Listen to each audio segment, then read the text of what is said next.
सबका हाथ लेना। नमस्कार, बिहार मिथिला न्यूज में आपका स्वागत है। मैं मनोज। देखिए, विडंबना है कि दरभंगा में ललित यादव को इस बार राष्ट्रीय जनता दल ने क्यों प्रत्याशी बनाया है। जरा सोचिए इस बात को। आज तक इस पद पर, इस उम्मीदवार में यहाँ पर सिर्फ मुस्लिम समीकरण किया, अब MY समीकरण को मजबूत करने के लिए ताकि बीजेपी पर असर पड़े। आज महागठबंधन के नेताओं की बैठक उदय शंकर यादव राष्ट्रीय जनता दल के जिला अध्यक्ष के सरकारी आवास पर हो रही है, जहां पर महागठबंधन के सदस्य मिलकर रणनीति तैयार कर रहे हैं, क्योंकि इन लोगों को मुकाबला गोपाल जी ठाकुर या अशोक यादव से नहीं है। इन लोगों की मुकाबला मोदी से है, मोदी के चेहरे से, और मोदी से जीत दिलाने के लिए इन लोगों की रणनीति क्या होगी, ये एक बहुत बड़ा एजेंडा होगा कि कौन सा। हम आपको बता रहे हैं कि हमारा विशेष कार्यक्रम है, हर विधानसभा बार हम दिखाना चाहेंगे कौन विधानसभा में कौन सा ऐसा व्यक्ति है, नेता है, जो उस विधानसभा का वोट बैंक अपने प्रत्याशी के पक्ष में लाता है, जो कि वही राष्ट्रीय जनता दल के विधानसभा का उम्मीदवार या उस महागठबंधन का होगा। हमारे साथ उदय शंकर यादव है, इसके अलावा नारायण जी जहाँ है, बैद्यनाथ यादव है, सभी हैं। आज महत्वपूर्ण बैठक हुई है, सीधा लड़ाई मोदी से है, प्रत्याशी से नहीं सामने। किस तरह की रणनीति तैयार करेंगे आप? देखिए, आज जो है महागठबंधन इंडिया अलायंस के सभी घटक दल इसी निर्णय को लेने के लिए बैठे हैं, जो हम इस लड़ाई को कैसे फतह करें, और उसका रणनीति तो हम खुलेआम बता नहीं सकते हैं, वो हम लोगों के अंदर है। लेकिन मेन मुद्दा हम लोगों को जो है, यहाँ का जो लोकल मुद्दा है, जो 20 सालों से यहाँ फैक्ट्रियाँ 6 फैक्ट्रियाँ बंद है, युवा बेरोजगार है, किसानों का जो बैंक जो था कोऑपरेटिव बैंक, उसको बंद कर दिया गया, और सपने में जो एम्स को बनाया गया, जिसको लेकर महागठबंधन के सभी साथी संघर्षरत रहे हैं, और जनता के मुद्दों को सड़क पर अगर संघर्ष किए हैं, तो निश्चित रूप से हम लोग इस मुद्दे को लेकर और जनता के बीच जाएंगे। उनसे, जनता मालिक से हम अपने मजदूरी का, जो हम लोगों ने मजदूरी किया है, उनके मुद्दे को उठाया है, उस आधार पर एक वोट जरूर मांगेंगे। लालू यादव ने सर विश्वास किया कि यादव उम्मीदवार को उतारने से हमारा MY समीकरण मजबूत होगा, जो पिछली लोकसभा में नहीं हुआ था। क्या ये मजबूत होगा? देखिए, यहाँ A to Z की बात कीजिए।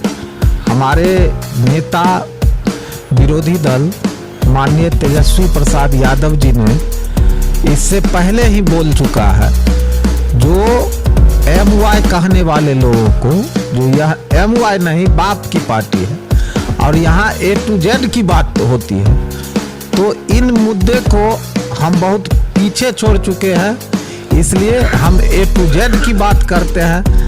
आज ललित यादव यहाँ से उम्मीदवार नहीं है, आज लालू यादव जो उन्हें सिंबल दिया है, वह इंडिया अलायंस के जितने भी महागठबंधन के दल के हमारे शीर्ष नेतृत्व हैं, आज ललित यादव उस रूप में खड़ा है दरभंगा में। इसीलिए मैं जाति पर कुछ नहीं बोलूंगा। A to Z को लेकर हमारे नेता चलते हैं, और हम लोग उसी रणनीति के तहत जनता मालिक के बीच जाएंगे और वोट मांगने का काम करेंगे।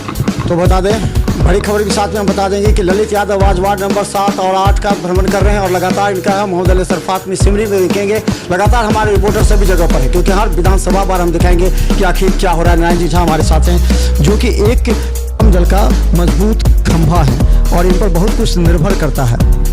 क्या लगता है कि इस बार का चुनाव पिछले चुनाव से अलग है?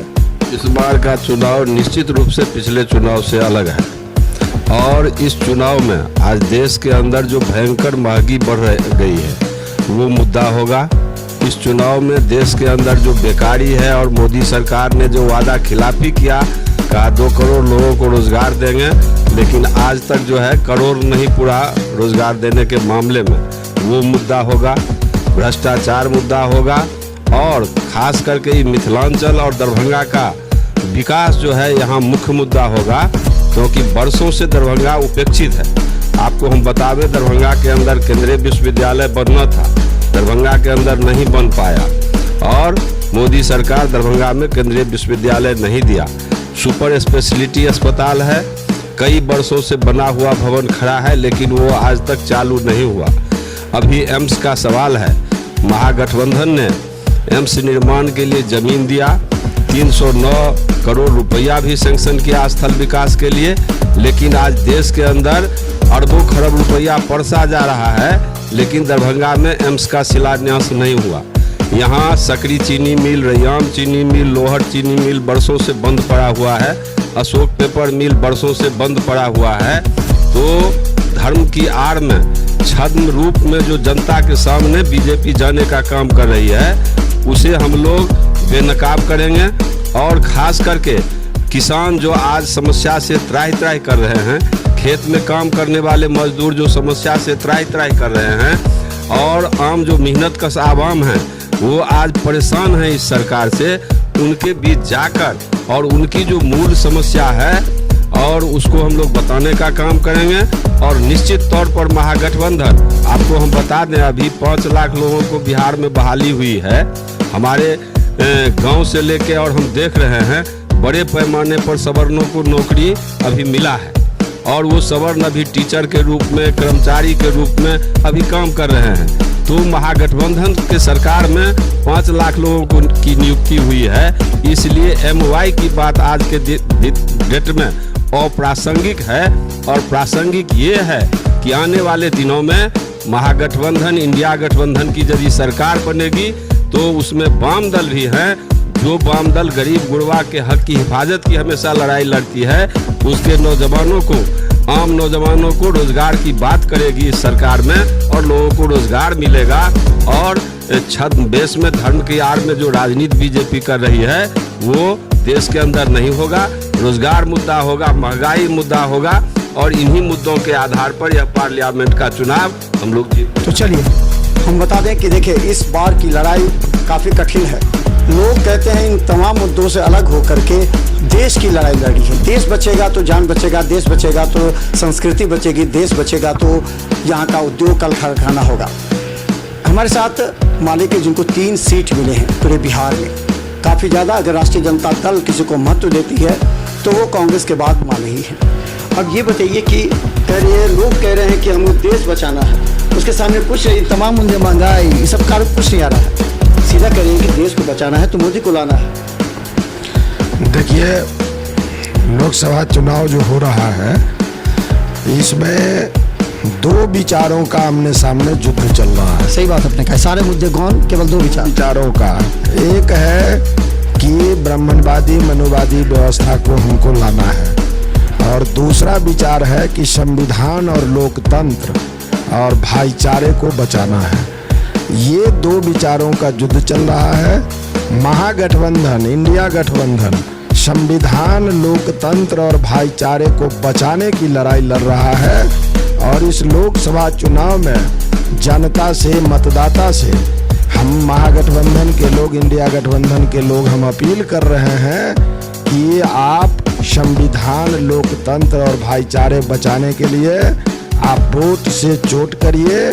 और हिंदुस्तान में ये बात ये जो चुनावी चंदा का जो पोल खुला है, जिसका वेबसाइट पर अब जारी हो गया, यह बात साबित हो गया है कि हिंदुस्तान की सबसे भ्रष्ट पार्टी भाजपा है, जिसने चंदा के नाम पर कोरोना के समय भी जब जनता को थाली छीना जा रहा था, मजदूर दिल्ली से पैदल आ रहे थे, लोग बीमार था, इलाज नहीं हो रहा था, उस समय में वैक्सीन कंपनी से भी चंदा लिया गया है। ईडी सीबीआई का डर दिखा करके, छापा मरवा करके विरोधियों को साधने की कोशिश हो रही है।